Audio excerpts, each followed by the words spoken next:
I am Ferdinand Marcos, and I am the President of the Republic of the Philippines. I stand today on behalf of 110 million Filipinos. Magandang umaga, Malacanang Press Corps. Welcome sa ating press briefing ngayong araw. Simulan natin sa good news na hatid ng administrasyon ni Pangulong Ferdinand R. Marcos Jr. sa bagong Pilipinas. Dekalidad, masarap, at katumbas ng mamahaling bigas. Yes. Yan ang ilan lang sa mga komento ng mga nakakain na ng 20 pesos kada kilong bigas na nabibili ngayon sa mga kadiwa ng Pangulo. Pakinggan natin ang kwento ni Nanay Ilda ng Caloocan na nagpapasalamat sa pangakong natupad na ni Pangulong Ferdinand R. Marcos Jr. Panoorin po natin ito. Kanin is live para kay Nanay Gilda, kaya very satisfied siya sa 20 pesos kada kilo ng bigas na kanyang nabili sa Kadiwa Store sa kanilang lugar sa Amparo, Caloocan City. Hindi niya raw kasi inakala na sa 20 pesos ay may maganda na siyang klase ng bigas. Malaki aniya ang kanyang natitipid dahil sa programang ito ng gobyerno. Ang ng isip ng tao, 20, ang pangit niyan, parang hindi natin makain. Alam mo, nung bumili ako, sinaing ko, ay ang ganda. Ang puti, ang alsa, hindi madaling mapanis. Pagkain na rin namin sa bahay. Ang laking tipid, sobra. Kaya nagpapasalamat siya sa inisyatibong ito. Sobrang salamat, sobrang ang laking tipid. Hindi lang siya nangako, tinupad niya. Sana tuloy-tuloy. Kahit wala na siya, sana tuloy-tuloy. Sinamahan namin si Nanay Gilda na isaing ang kanyang biniling 20 pesos na bigas para malaman kung talagang maganda at di kalidad ang klase nito. Sapat na aniya ang 2 takal ng bigas para sa kanilang hapunan ng kanyang mga apo at kung minsan pa nga ay may natitira pa na siya naman niyang isinasangag sa umaga. So, ilang beses niyo po siya ginuhugasan? 2, 3, ganyan. So, dapat kahit 2 o 3 kasi malabo siya kasi bagong ani. Pag bagong ani, malabo siya talaga. Walang bato, ang tawag doon, walang palay. Dapat maraming tubig kasi nga maalsa siya. At nang maluto, Ma'am, kumusta yung sinaing natin? O, nakita mo naman, di ba, sobrang alsa. Kasya isang pangbarangay, ang puti, at saka mabango siya. Harap siya, malambot, nabuhaghag. Para siyang yung tagpipla sa kanin. Yan, salamat kay Nanay Ilda. Clay Pardilla, People's Television. Good morning po, Yusek. Yusek, even former presidential advisor Attorney Panelo believes that Attorney Harry Roque is not a victim of political persecution and it appears daw po that he is a pogo lawyer and was encouraged to go home. Si Attorney Roque naman po sinabing nag-aaksaya daw po ng pera ang gobyerno para sa paghahanap po sa kanya dahil bumuo po ito ng tracker team. May we know po your response. Thank you. Mukhang si Atty. Harry Roque. Nagsama talaga, no? Sorry.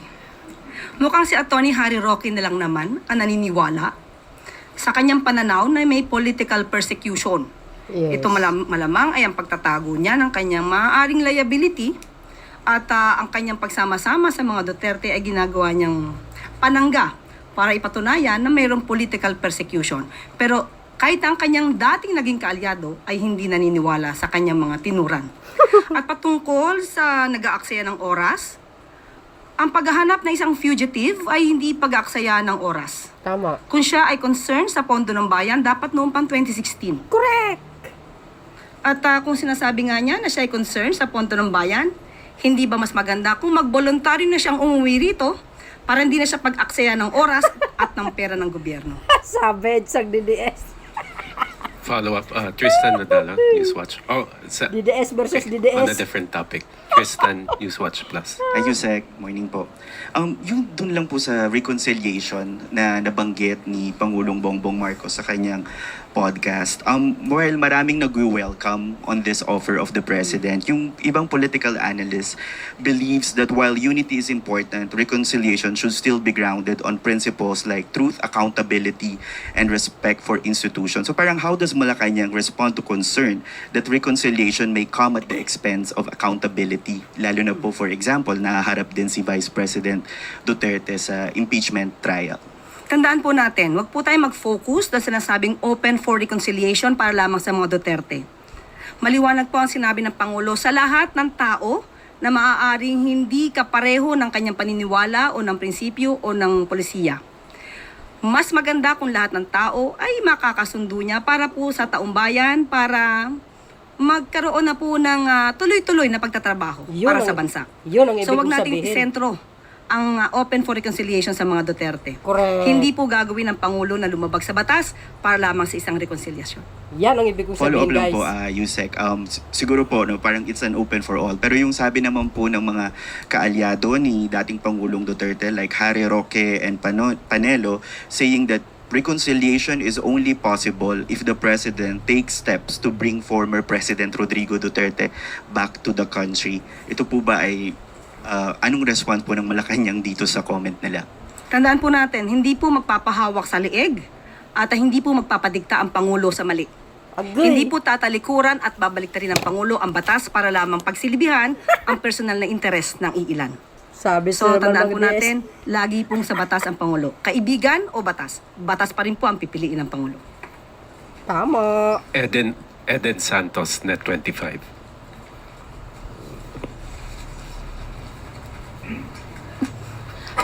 Sabi na naman kayo, DDS. Kahit din po na nabanggit nila, Yusek, good morning po. Bukod po dun sa issue nung pagpapauwi ng Pangulo, kung talagang sincere daw po siya dun sa pakikipagkasundo sa mga Duterte, baka pwede rin magpa-hair follicle test ang Pangulo. May mga Ano ba? condition po para lang maipakita daw yung sinceridad po ng ating Pangulo dun sa kanyang pakikipag-reconcile or pakikipagkasundo sa mga Duterte. Ano pong reaction ng Malacanang dito? Ulit-ulit, paulit-ulit, uulit-ulitin ko, uulit-ulitin natin.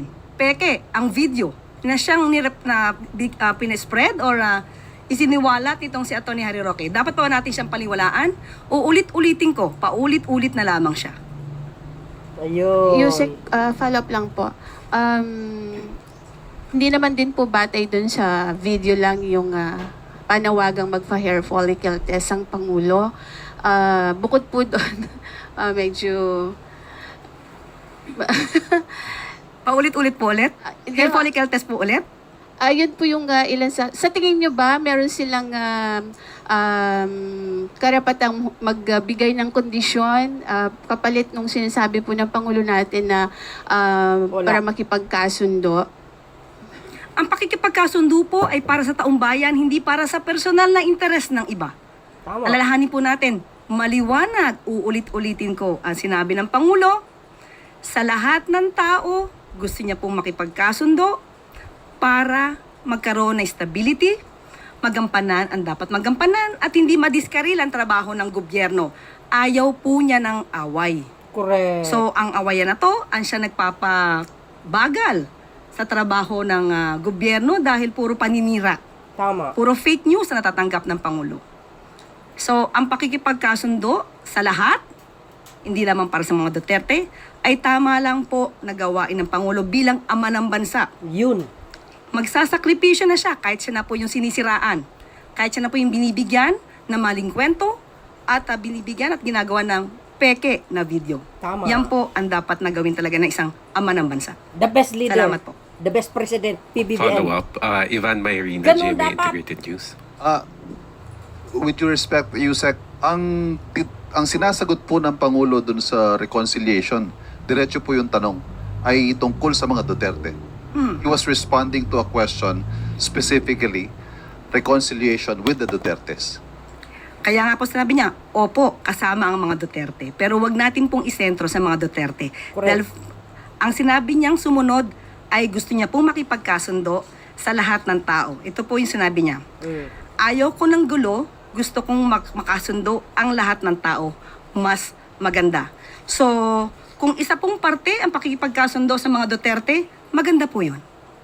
Ang malinaw po, the offer of reconciliation should not come with any conditions. Yun po ang gusto nating sabihin. Opo, ito naman para sa taong bayan at para sa bansa. Salamat po. Another Good. follow-up, Pierre Pastor, Billionario. The best talaga si Yusek. Hi, Mag-explain. Dun sa reconciliation Ay, nako. and ayaw ng politika, clarify lang po, hindi po ba ipapakita ng Pangulo na hahabulin niya o pananagutin kung nagkasalaman? Yes. Okay, Kasi speak over. medyo meron pong na makikipagbati ba at may ayaw ng politika kung talaga namang nagkasala. Dapat po ba, hindi po ba dapat ipakita ng Pangulo na hahabulin niya ang mga nagkasala?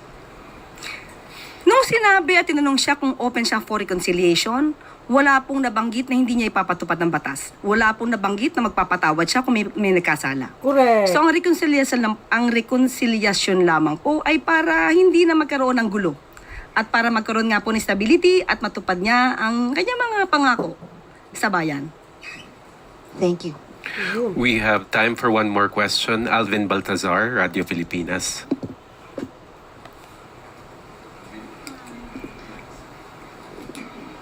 Yusek, on other matters naman. May latest ba sa OWA after ng pagkakatanggal kay Mr. Arnel Ignacio? Is there any development sa agency? Opo, sinabi po natin na si former OWA Administrator Arnel Ignacio, hindi po siya nag-resign, siya po ay tinanggal. Dahil sa mga anomalyang nabanggit na po ito ni Secretary Hans Kakdak. At maliban po dyan, mayroon pa pong isa na makakasama, ang Deputy Director na si Emma Sinclair. Pareho po silang tinanggal. Hindi po sila pinag-resign. Ito lamang po ay isang senyales. Maaari nating sabihin na ito ay panawagan ng Pangulo sa lahat ng mga nagtatrabaho sa ilalim niya. Nagampanan ninyo ang inyong trabaho. Tama. Huwag tanggalin ang pangluloko o lokohan sa inyong pagtatrabaho dahil hindi po mangingimang Pangulong tanggalin kayo sa pwesto. Correct. You will all be fired kapag hindi nyo tinupad ang inyong mga obligasyon sa bayan. Thank you very much, Yusek Claire. At bago po tayo magtapos, isa naman pong good news. Aha. Gusto niyo po, okay, ito maganda to Gusto niyo po bang maranasan kung paano magtrabaho sa gobyerno? Yeah. Kung kayo ay college graduate, mukhang hindi na kayo pwede, overqualified, mula 18 hanggang 25 taong gulang, mas lalong hindi. Nasa junior, di ba? Nasa junior or senior college level sa darating na pasukan, at mas mababa sa latest regional poverty threshold ang kinikita ng inyong pamilya. Wow. May pagkakataon po kayong sumali sa Government Internship Program o GIP ng Department of Social Welfare and Development. Wow. 75 ang available internship slots sa bawat DSWD field office, habang 35 intern naman ang tatanggapin sa central office sa Quezon City. Tatanggap ng katumbas na 75% ng regional minimum wage as of November 2022 ang mga intern na kailangang makapagsilbi ng 30 working days. Wow. Sa mga interesado, ano pang hinihintay nyo? Apply na. Yeah. Maraming salamat.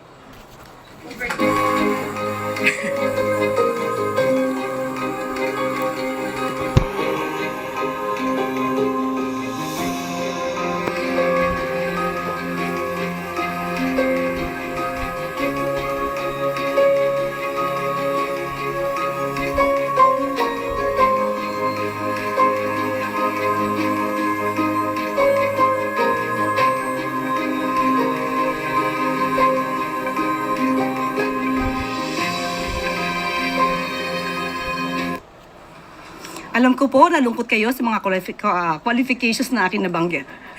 At muli pong paalala, maaari na po kayong dumulog sa ating ang mga kababayan natin sa 51 bagong urgent care and ambulatory services or BUCAS centers sa 33 probinsya sa buong bansa. Meron ng 26 sa Luzon, 8 sa Visayas at 17 sa Mindanao na nagsiservisyo na po sa 500 pasyente araw-araw. Wow. Galing. Target ng Department of Health na makapagpatayo pa ng hindi bababa sa 28 na BUCAS centers sa buong bansa para mapagsilbihan ang nasa 28 milyong Pilipino na nangangailangan ng accessible at dekalidad na serbisyong pangkalusugan. Yeah. Sa tandaan po natin, ang proyekto po ng Pangulo, bigas at bukas. Oh, so yun guys napakaganda yung mga good news no na ibinilita ni Yusek Castro. Well, lilinawin ko lang mga kababayan doon sa sinasabi ko sa reconciliation o makipag-usap or makipagkasundo ang Pangulo no sa mga Duterte. Well, ang opinion ko siyempre mga bes, ako no, bagamat hindi ko nilawakan yung aking explanation sa isang sa isang punto lang no. Ang sabi ko ang Pangulo hindi niya gagawin ang makipagkasundo sa mga Duterte no. Kumbaga tama po yung sinasabi ni Yusek Castro. Ang Pangulo kasi, kahit sino, sabi ko naman nga doon sa unang video ko, kahit sino, hindi man Duterte or sino, gusto niya talaga yung magkakaroon po ng yung kapayapaan baga, ayaw niya ng gulo, kundi trabaho lang. Yun ang gusto niya eh. Pero, kahit sabihin mo, makipagbati man ang Duterte kay Pangulong Marcos Jr., it doesn't mean paboran niya po yung mga kaso na kinasasangkutan ng mga Duterte. Mali po kayo. Hindi ganun po ang Pangulo. Kung narinig nyo ang sinabi ni Yusek Castro, no guys, batas pa rin po ang sinusunod ng mahal na Pangulo. Kahit, di ba sabi niya sa kanyang sa kanyang post, may sinabi ang Pangulo, maraming galit sa kanya kasi hindi na nila nakukuha yung gusto nila. Kasi ito lang yun kaya galit sila kay Pangulong Marcos Jr. kasi hindi sila pinapaboran ng Pangulo. Ang gusto kasi nila, paboran sila ng Pangulo, patayin yung issue, wag na imbestigahin ang issue nila in the past. Yun ang gusto nila. Kaya galit na galit sila kay Pangulong Marcos Jr. Especially yung pagka-kulong ni Digong doon sa Dahek. Gusto kasi nila paboran. Ayaw, wag ipadala doon. Pero hindi pwede po Batas kasi ang umiiral. Batas po ang sinasandigan ni Pangulong Marcos Jr. No? Talagang batas ang kanyang sinusunod. Walang pabor-pabor sa Marcos administration. Ganun ang Pangulo. Huwag niyong asahan na forke makipagbati or magkapag-ayos ang lahat ng tao or sino mang pamilya sa Pangulo dahil kung tutuusin naman mga kababayan. Bakit si Pangulong Marcos Jr. na makipagbati or magmamakaawa sa mga Duterte? No, hindi ganun guys. Hindi ganun. Tandaan nyo, walang kasalanan ng Pangulo. Siya ang sinisiraan. Siya po ang inaalipusta ng mga Duterte side. Diba? Kitang-kita nyo naman since 2022, sinisiraan ng Pangulo. So ngayon, ibig yung sabihin, parang magmamanikluhod ang Pangulo para makipagkasundo. Hindi na gagawin yun. Ang gusto niya, kung gustong makipagkasundo sa kanya, why not? Open ang Pangulo. Ganon ang leader. Ganon ang presidente. Ayaw niya ng away-away. Pero it doesn't mean paboran kayo sa mga issue nyo. Mali. Hindi. Batas pa rin. Kahit sabi niya nga sa kanyang post, sa kanyang sinabi, kahit kaibigan kanya, pag nagkasala ka, tanggal ka sa pwesto. Kahit kaibigan ka, kung nagkasala ka sa batas, kulong ka. Ganun ang Pangulo guys. Huwag nyo, sa kanya may awa ang sino mang tao. Kaso lang, intindihin nyo naman, ang batas, kung walang batas sa Pilipinas, walang batas sa buong mundo, lahat na lang tayo, makasalanan sa buong mundo, sa mga, kung lahat tayo, hindi sumunod sa batas, huwag pa irali ng batas, mga kababayan, ano na lang po mangyayari sa mundo? Ano na lang mangyayari sa Pilipinas? Baka sunugin tayo ng Diyos sa pamamagitan ng apoy. Di ba? Hindi ganoon. Kaya nga may batas, yun dapat sundin. Hindi tayo pwedeng ipauso yung pabor. No, hindi. Ito, ikukumpara ko kay dating Pangulong Digong. Nung ginawa niya kay Pastor Kibuloy, kahit sabihin mo, ang lakas ng ebidensya laban kay Pastor Kibuloy, pero ang ginawa ng dating Pangulo, pinabura niya pa rin. Pues, huwag niyo ikumpara yan kay Pangulong Marcos Jr. Hindi pwede. Batas is batas. Yun ang rule of law. Wala kang silbing Pangulo kung hindi mo gagamitin ng batas pag ang tao nagkasala. Ganun lang yun. Yung reconciliation nyo, no? Hayaan nyo kung makipagbati ang mga Duterte, why not? Diba? Kahit sino. Pero doesn't mean paboran ka sa mga issue, no? Tuloy pa rin ang kaso. Tuloy pa rin ang impeachment. Ganun lang ang Pangulo. Ganun lang. Kasi ayaw niya ng gulo. Sa totoo lang, kahit sino naman. Sino may gusto ng gulo? Sige nga, O kahit ako ayoko ng gulo, gusto ko tahimik lang. Oy, masaya, kumain ng masarap. Pasyal dito, pasyal doon. Swimming dito, swimming doon. Ganon lang ang buhay.